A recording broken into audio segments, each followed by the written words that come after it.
Staff room में आपका स्वागत है। यहाँ होगी मस्ती, धमाल और ज्ञानवर्धक बातें।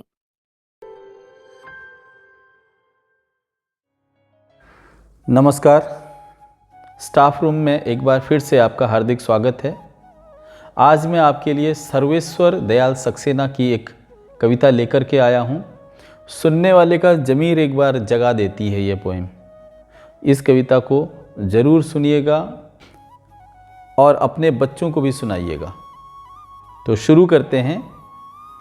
यदि तुम्हारे घर के एक कमरे में आग लगी हो तो क्या तुम दूसरे कमरे में सो सकते हो? यदि तुम्हारे घर के एक कमरे में लाशें सड़ रही हैं तो क्या तुम दूसरे कमरे में प्रार्थना कर सकते हो? यदि हाँ, तो मुझे तुमसे कुछ नहीं कहना है।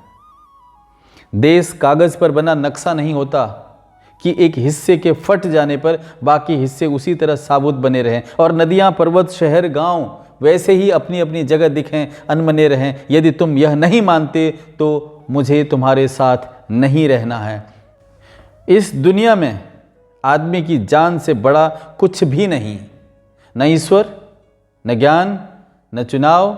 कागज पर लिखी कोई इबारत फाड़ी जा सकती है और जमीन की 7 परतों के भीतर गाड़ी जा सकती है। जो विवेक खड़ा हो लाशों को टेक वह अंधा है। जो शासन चल रहा हो बंदूक की नली से हत्यारों का धंधा है। यदि तुम यह नहीं मानते तो मुझे अब एक भी क्षण तुम्हें नहीं सहना है।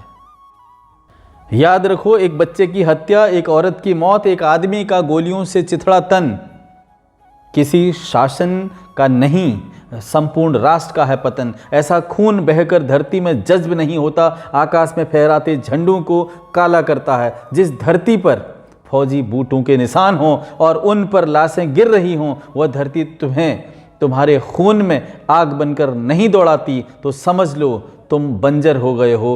तुम्हें यहाँ सांस लेने तक का नहीं है अधिकार। तुम्हारे लिए नहीं रहा अब यह संसार। आखिरी बात बिल्कुल साफ, किसी हत्यारे को कभी माफ मत करो, चाहे वह तुम्हारा यार, धर्म का ठेकेदार, चाहे लोकतंत्र का स्वनाम धन्य पहरेदार। यह नहीं है तुम्हारे लिए संसार। धन्यवाद। सब्सक्राइब कर बेल आइकॉन दबाना ना भूलें। लाइक, शेयर और कमेंट करें।